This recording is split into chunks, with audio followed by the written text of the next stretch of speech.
Hey y'all, I'm your host Tamaje, and welcome to another episode of Rewatch, a podcast where I binge your favorite shows as fast as I can.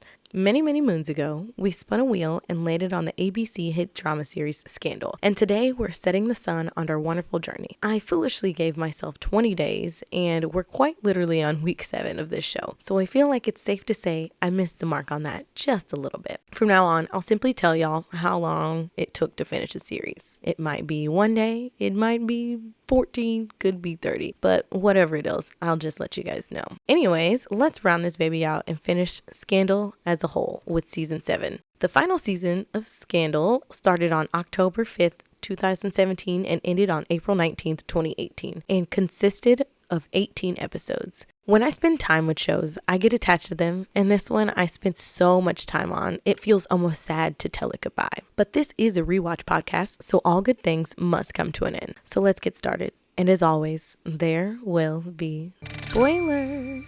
After news is announced that Luna Vargas has died of a heart attack, Cyrus is now the vice president. Quinn is very pregnant and is running Quinn Perkins and Associates, aka QPA. Liv is doing the horizontal hokey pokey with Jake again now that Fitz is out of Washington. Oh, did I mention she's also command of B613? And as a result, she's kind of evil now. And I feel like I say that over and over again this whole season because my girl's character development is in the opposite direction. Anyway, back to the episode. Liv, as command and the chief of staff, blackmails a senator in exchange for his positive response during a bill vote. Meanwhile, at the office of QPA, Abby, Charlie, and Quinn beg David Rosen to spill some tea on anyone he knows who has a crisis in Washington right now so that QPA could work. Because with Liv gone, so is their notoriety. And then a woman desperately enters the office looking for help, and Quinn and Abby rush to talk to her. The woman, whose name is Madeline, tells them that her dad travels overseas and hasn't spoken to her in a few days, which is abnormal for him. Liv orders Jake to look into QPA's case because her father is currently in a country that is on very shaky grounds with the US right now. Jake finds out that Madeline's missing dad is actually CIA, who's been undercover for decades, so him disappearing is not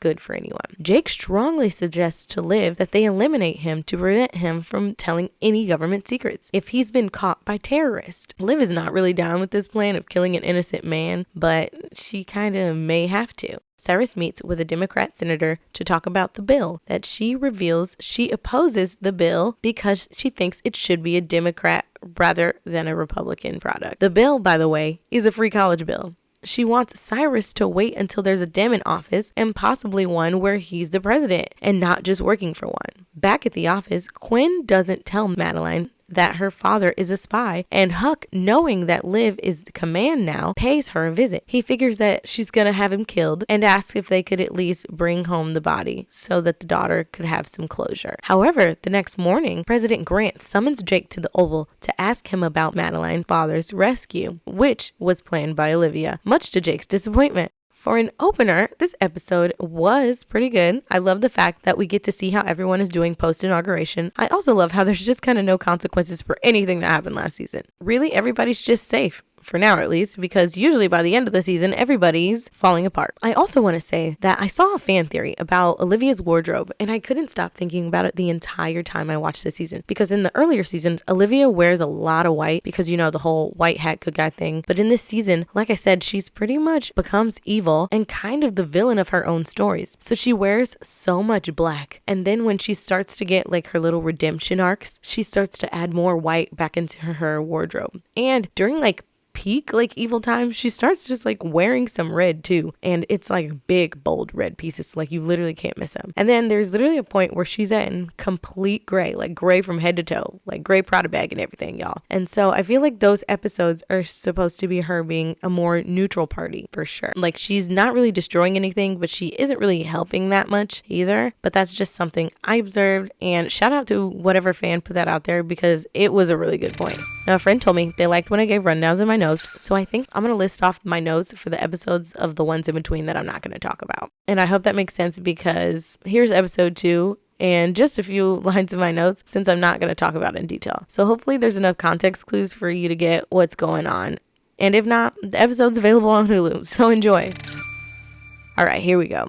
Curtis wants to get serious with Liv. She just wants friends with benefits. Abby gets QPA tickets to the dinner. Millie wants to get laid. Liv does a lot of blackmail. Millie likes President Rashad. Liv takes Curtis home. Fitz is standing outside her door waiting. So that was episode 2. Overall, it was an interesting episode, and I hope my notes were intriguing enough for you to go back and watch. Now, we're going to talk about episode 3, because it's actually one of the more interesting episodes of this season, to me, and I think it's because it deviated from our normal Washington storyline. The episode is titled Day 101. The episode actually opens on day 1 of Millie's presidency, but it's actually day 1 of Fitz no longer being president. He gets dropped off at his Vermont home, you know, the one that he had built for him and his mistress in Vermont, so that one day they could live happily ever after and make jam together. Yeah, that one. Unfortunately, the former president is alone, and his former mistress is busy running the country alongside his former wife. As he settles into his new permanent residence, he sleeps, and the next day he wakes up to a staff of over a half dozen people ready to wait on him hand and foot. He promptly fires every single one of them, obviously giving them a year's severance because he's a good man, and begins his life as normal as he can. He goes to the grocery store for the first time in probably over a decade, and when he tries to pay for his groceries, his card hasn't even been activated yet. So we see the former president of the United States have to call his bank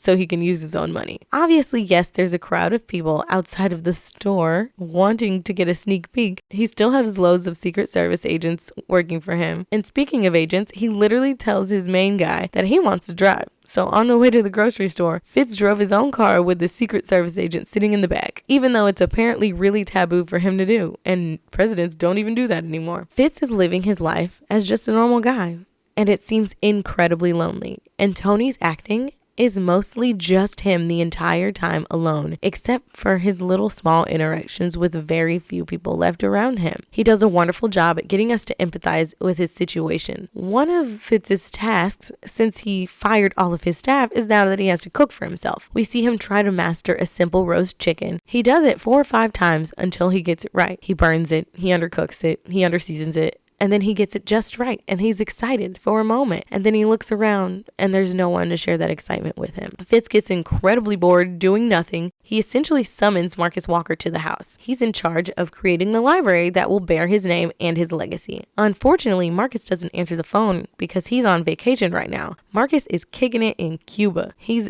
balling out at fancy hotels, getting women and drinks, up until Fitz calls him back to come to the States. The two discuss plans for the library, and Marcus brings up Olivia's section in the library.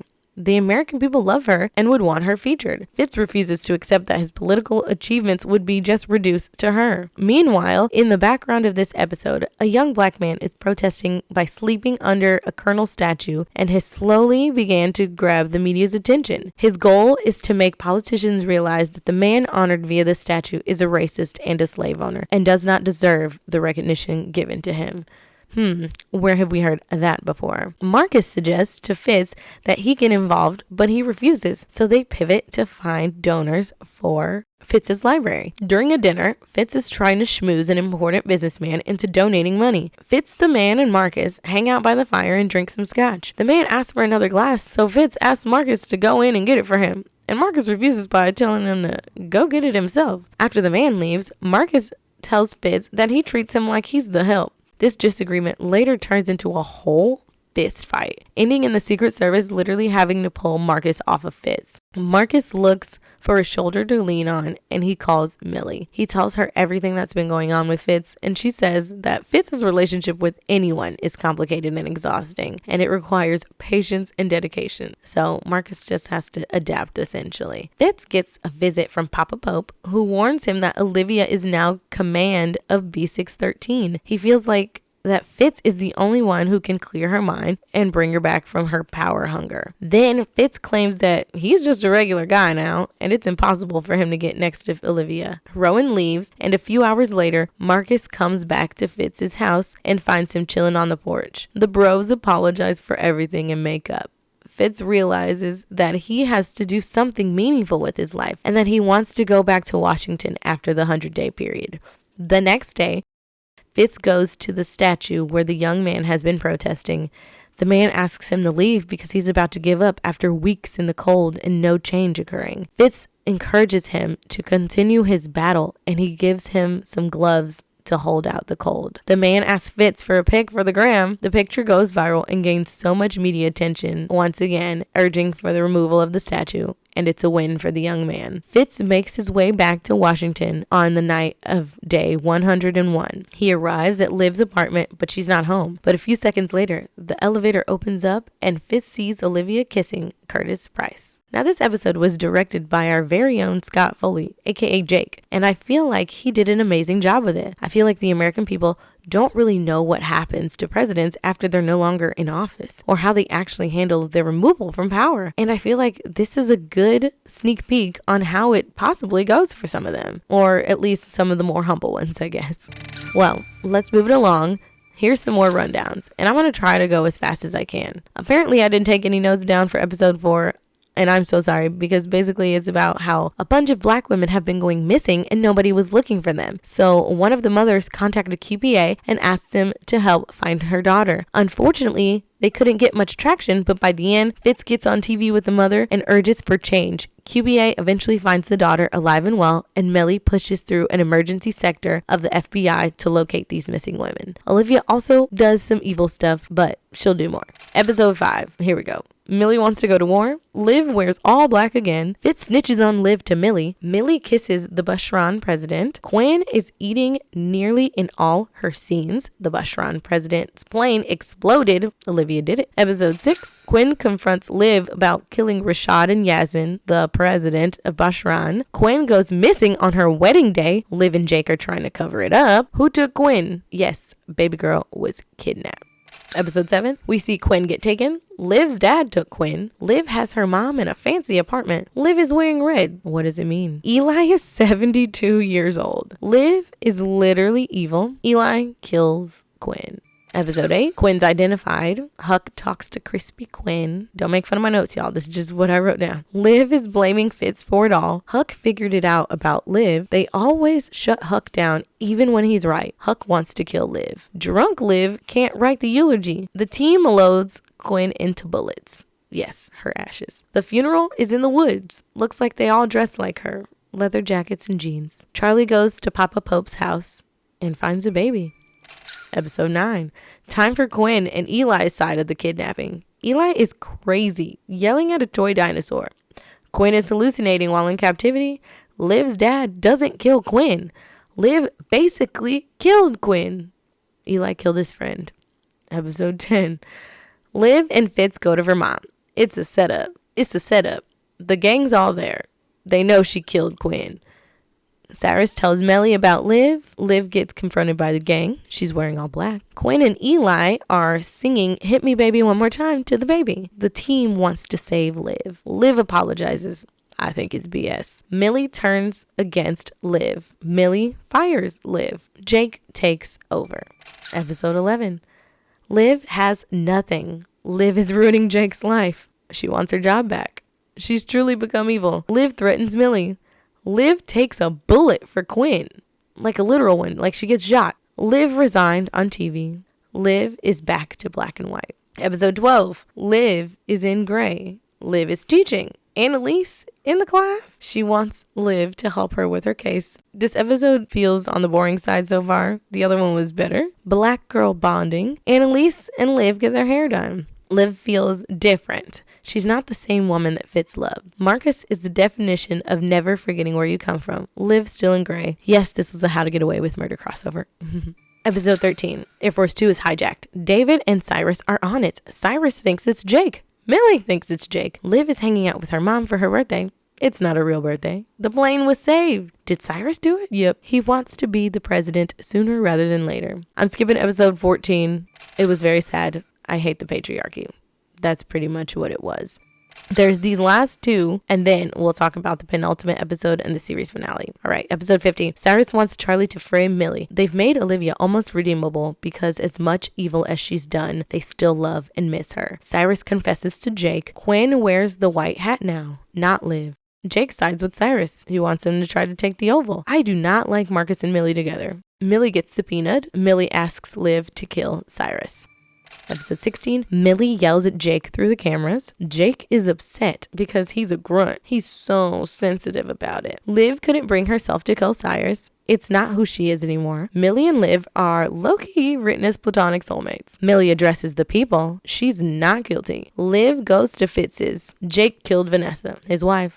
Okay, y'all, let's get into the final 2 episodes of Scandal. So after all of the craziness Liv raised during the season, she's now a good person and her and Fitz are back together. They're talking about his presidential portrait because he's scared it's going to be a bad one. And then he references Clinton in the blue dress in it. Millie is going to be interviewed over her involvement of Air Force 2 being hacked, but then the questioning switches and she gets questioned about why she fired Olivia. She states that she didn't fire her and that she resigned, which is true, mostly. Lonnie Mencken, the prosecutor, brings up the assassination of President Rashad and proceeds to show them a video of Millie and Liv talking about how Olivia can take care of the situation. This forces Millie to plead the fifth. Before the meeting ends, he hands Olivia a subpoena to be interviewed the next day. Olivia goes home and finds Jake in her house. He gives her a bottle of sand from their island time back in season 2. She then tells him that she doesn't want it, and she tries to convince him that he doesn't have to be this person. He gives her the bottle of sand and he leaves after telling her that he was tired of being her guard dog. The next day, Olivia has an interview with Lonnie and he asks her if Millie gave her the order to kill President Rashad. At the same time, Jake is watching them on the B613 cameras from the headquarters. She firmly says no, that she gave the order as command of B613. She spills the tea on everything, telling him that this agency is above the White House. This shakes Lonnie, who goes to see Jake and learns about B613. Jake confronts Liv about what she's doing, and she says she's standing in the sun. Lonnie tells Jake that he's going to be served a subpoena to testify, and that he sent people to the B613 headquarters to investigate. But then when they get there, they find absolutely nothing. Not a pencil, not a computer, not a paperclip, nothing. Jake tells Lonnie that he needs to forget everything that he knows about B613 and Olivia's testimony. Liv gets reamed by Millie and the White House gang for revealing B613, but she says that the only way for them to win is to tell the truth. She tries to convince them that by telling the truth, they'll wake America up. She says that they'll have to decide if they're going to bob and weave for the rest of their lives or if they're going to tell the truth and hope that the next generation of leaders gets it right. She relays to QPA what she said and that she needs help to convince Lonnie to do the right thing. Quinn suggests that they let America help by telling Sally about B613. Quinn tries to tell Sally, but she doesn't believe her. But she says if she brings her any evidence that B613 exists, then she will tell her audience about it. Jake goes to see Eli to tell him that Olivia is endangering the Republic and that he is trying to save it. Eli mocks Jake, saying that he came here to get a hug from his dad because he thinks that is what's missing in his life. Eli pretends to tell him that he's so proud of him, and Jake came to tell him that he has the power now. But Eli quickly shuts him down and says he has nothing, because if you have to tell somebody that you have the power, then you do not have the power.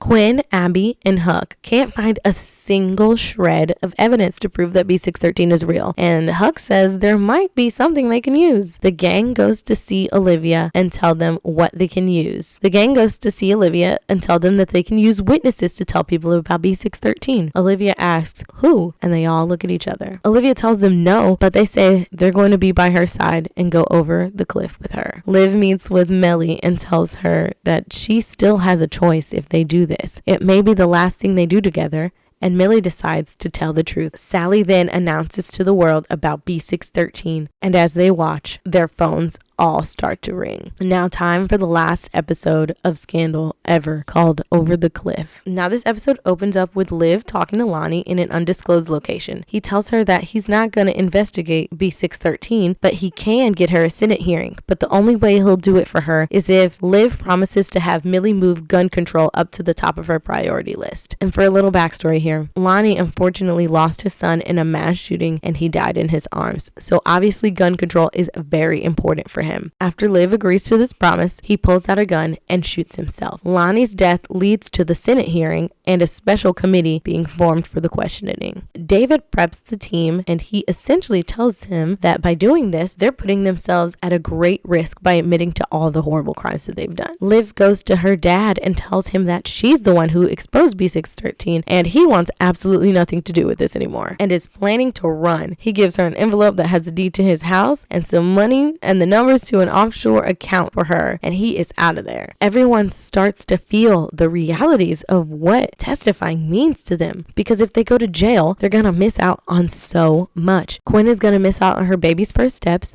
Abby's gonna miss David while she's in jail, and Huck is simply scared of talking to a dozen people. They get to the committee interviews and start talking and telling the truth, and I feel like it's so weird to watch them talk to anybody about B613 other than the core group. Like at one point, they ask Huck how many people he's had to kill for B613, and he starts to count and then just takes a drink of water because it gets way too high, and he just simply says it was a lot. After they finish their interviews, Olivia asks David for a favor, and he lets the group visit Charlie, but this is no regular group visit. It's a surprise wedding. Quinn and Charlie get married, and they say their weirdo vows, and it's the most adorable, chaotic thing I've ever seen. You're not Robin, Quinn.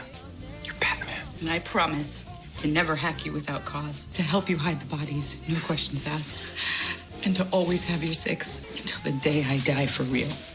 Also, turns out that Charlie's real name is Bernard, and I think that's kind of wild. Abby's talking to David on the phone about the wedding while he's walking in a parking garage when Jake shows up and points a gun at him, but David doesn't cower. He puts his briefcase down and decides to be brave. He says shoot him if he has to, but he's gonna go down doing the right thing. Jake decides not to shoot him, and David leaves. When Cyrus goes to see Jake, he checks with him to make sure he killed David, and Jake simply says that he's going home and he's done with this and it's not his fight anymore. Later that night, as Abby and David cuddle before bed, and yes, this time I mean legit cuddle, Cyrus calls David up and tells him to come over to confess his crimes. David goes to Cyrus's house and takes his signed confession, and then he offers David a drink before he leaves, and he poisons him to death. Unfortunately, David's death was not a very peaceful one. As he thrashed on the floor, Cyrus became uneasy and chose to smother him to finish the job. He then calls for help after he's dead. QBA and Liv go to the morgue to identify David, and Quinn starts to freak out because she feels like the bad guys won this one. Abby has to tell her to stop crying and that she can't handle a freak out right now. They have to do something now and cry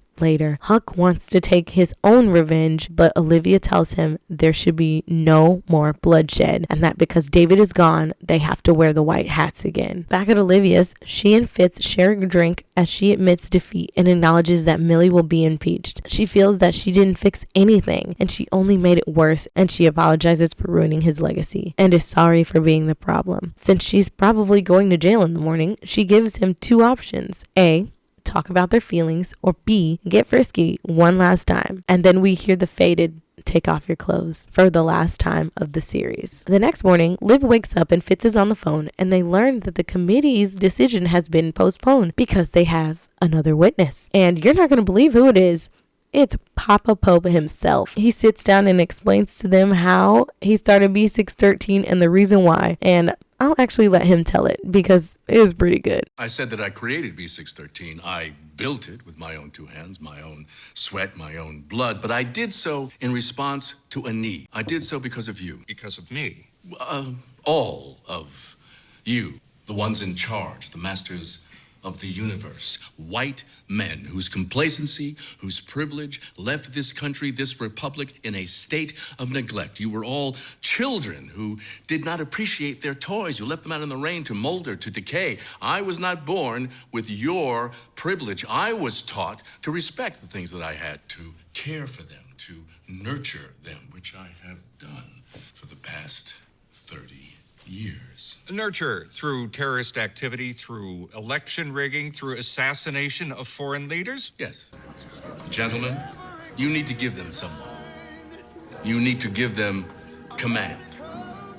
But that doesn't mean you need to give them me. After hearing all of that, the committee decides that they need a more palatable face to take the fall, because if the American people knew that a black man was running the country all along, the United States would likely crumble. And with Jake's arrest, the good guys win. Jake goes to jail, and Olivia sees him for one last time. He thanks her for showing up for him, and he enjoys their beaches in his mind as he serves his sentence. As for Cyrus, Millie forces him resign, and we don't see him anymore. And then some of the more fun parts of series finales, the character montage. Quinn and Charlie and their baby Robin are reunited as he gets out of jail. Fitz's presidential portrait is released, and it is lovely. Millie passes the American Assault Weapons Control Act of 2021, meaning that she got 2 terms under her belt, if my math is correct. Abby and Huck visit David's grave and put rocks on top, which is often done for people of the Jewish faith, which David was.